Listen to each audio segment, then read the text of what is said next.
உன் ஆயுசு நாட்களை பூரணப்படுத்துவேன். அப்போ இங்கே சுகத்தோட அப்படியே இந்த பிள்ளைகளை தருவார், மலடு இருக்காது என்ற அந்த வாக்கும் அப்படியே இணைச்சி விட்டார். ஏன்னா அது சரீர சுகத்தோடு தானே சம்மந்தப்பட்டிருக்கு. அதனால தான் இன்றைக்கி அதை ரொம்ப நேரம் நான் செலவழிக்க விரும்பலை. ஆனாலும் இதை பாருங்கள், ஒருவேளை உங்களுக்கு பிள்ளைகள் இல்லைன்னா, இன்னும் ஏதோ ஒரு காரணத்தின் நிமித்தமாக பிள்ளைகளை பெற முடியாமல் இருக்கிறீங்கன்னா இந்த வசனத்தை எடுத்துக்கோங்க. இந்த வாக்கை நம்பி வாழுங்க.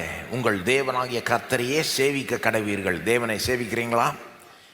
உன் அப்பத்தையும் உன் தண்ணீரையும் ஆசீர்வதிப்பார், வியாதி உங்களிலிருந்து விலக்குவேன், கற்பம் விழுகிறதும் மலடும் உன் தேசத்தில் இருப்பதில்லை. உங்கள் வாயை திறந்து நீங்கள் சொல்லுங்க, கற்பம் விழுகிறதும் மலடும் உன் தேசத்தில், என் தேசத்தில் இருப்பதில்லைன்னா என் வீட்டிலே இருக்காது, என்னில் இருக்காது. நிச்சயமா மலடு என்னில் இருக்காது, நான் பிள்ளைகளை பெறுவேன் என்று நீங்கள் வாயை திறந்து சொல்லுங்கள், அறிக்கையிடுங்கள், அதை நம்புங்கள். அதை சொல்ல தான் நீங்களே நம்புவீங்க. இந்த வாக்கு தத்துவத்தை நம்பி வாழுங்கள்.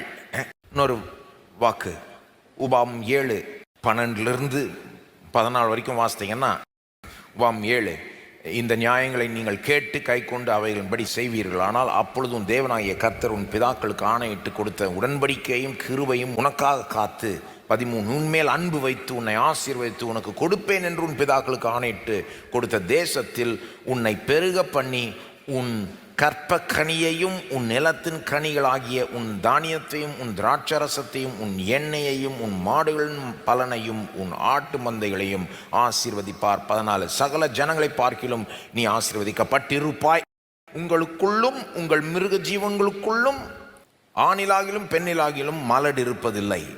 உங்களுக்குள்ளும் உங்கள் மிருக ஜீவன்களுக்குள்ளும் ஆணிலாகிலும் பெண்ணிலாகிலும் மலடு இருப்பதில்லை. அந்த 14ஆம் வசனத்தை எல்லோரும் சேர்ந்து சொல்லுவோமா? 14ஆம் வசனம், சகல ஜனங்களை பார்க்கிலும் நீ ஆசீர்வதிக்கப்பட்டிருப்பாய். உங்களுக்குள்ளும் உங்கள் மிருக ஜீவன்களுக்குள்ளும் ஆணிலாகிலும் பெண்ணிலாகிலும் மலடு இருப்பதில்லை.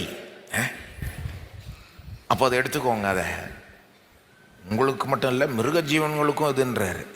அந்த காலத்தில் அந்த மிருக ஜீவன்கள் குட்டி போட்டுச்சுன்னா தான் பொருளாதார தேவைகளை சந்திக்கப்பட முடியும். அது பேங்க்கில் பணம் பெருகிற மாதிரி. எத்தனை மிருக ஜீவன்கள் இருக்குதோ, எத்தனை ஆடு மாடு இருக்குதோ, அவ்வளோ சொத்து உங்களுக்கு இருக்குதுன்னு அர்த்தம். அப்போ அது பெருகணும். அது பெருகலைன்னா எல்லாம் போச்சு. அப்போ தேவன் சொல்கிறார், உனக்கு மட்டும் இல்லை, உன் மிருக ஜீவன்களுக்கும் பெருக்கத்தை நான் கொடுப்பேன். மலடு இருப்பதில்லை, ஆணிலாகிலும் பெண்ணிலாகிலும் மலடு இருப்பதில்லை. இந்த மாதிரி நிறைய வசனங்கள் இருக்கு.